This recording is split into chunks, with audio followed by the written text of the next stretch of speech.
Hey everyone, this is Jack, and welcome to your free update. So we have the NASDAQ up here on a daily chart on the left-hand side, below all those moving averages, the 200, 100, the 34, the 21, the 8, and it all looks pretty bad, right? Well, what it does is it takes us to the 2021 March, April, kind of January, February, March of last year of 12,222. So that's where I think we're headed. You know, don't really know what's going to happen, but the direction is pretty solid, and the rejection of making a new high from anywhere after the rate hike has only just been air. So we're going to look for spots next week in the futures room and the day trading room to try to short every strong move higher. So that's what I'm going to look for on Monday or Tuesday.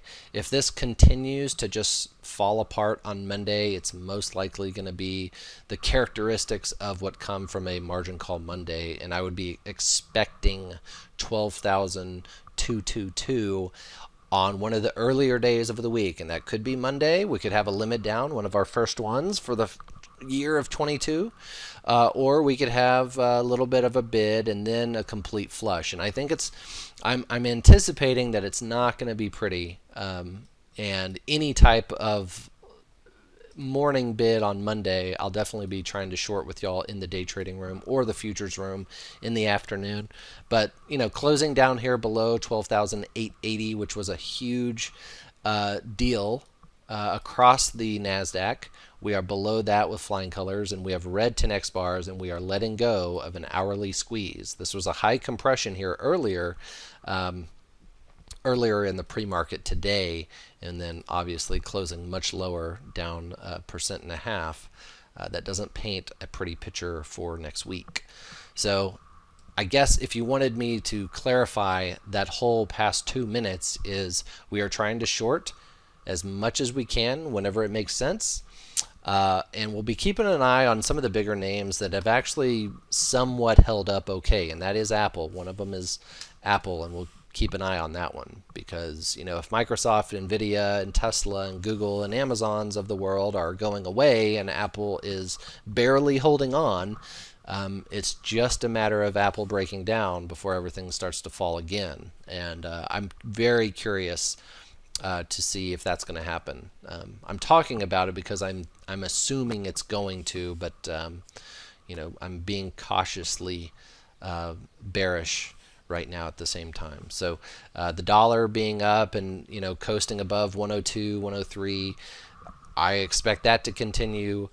Gold looking for a pullback down to about 1860 before buying long calls on GLD for the foreseeable future. I would say 60 to 90 days out.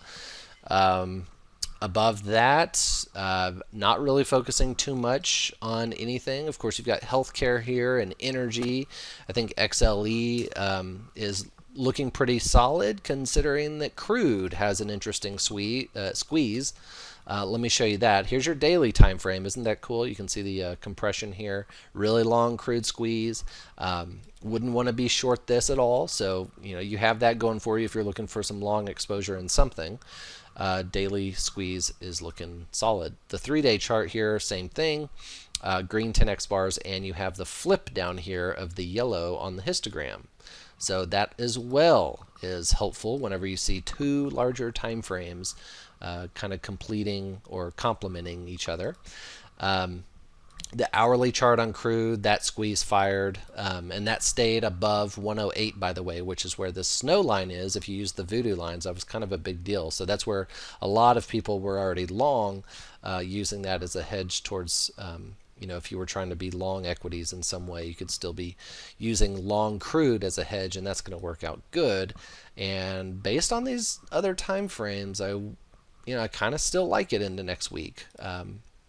So yeah, just kind of grazing through all the things. The most important things I'll be looking for next week is energy in the form of just /CL or USO, natty gas, gold, equities in general, just to see if that was an air bubble that we caught for a little bit of bullish momentum. And based on how we closed today, it looks like the selling may continue, and it could get much uglier from here. So we'll talk about all this on Monday in the day trading room and in the futures room. Join me there. Welcome if you're new, and we'll see you in the next one. Thanks for watching this video. If you've enjoyed the video, be sure to like and comment down below to help us out. Also, be sure to subscribe and click the bell icon so you can get notified when we release our next video. And if you want to watch us trade in real time using our own money, go to simplertrading.com to learn how to sign up. Good trading, and we'll see you in the next video.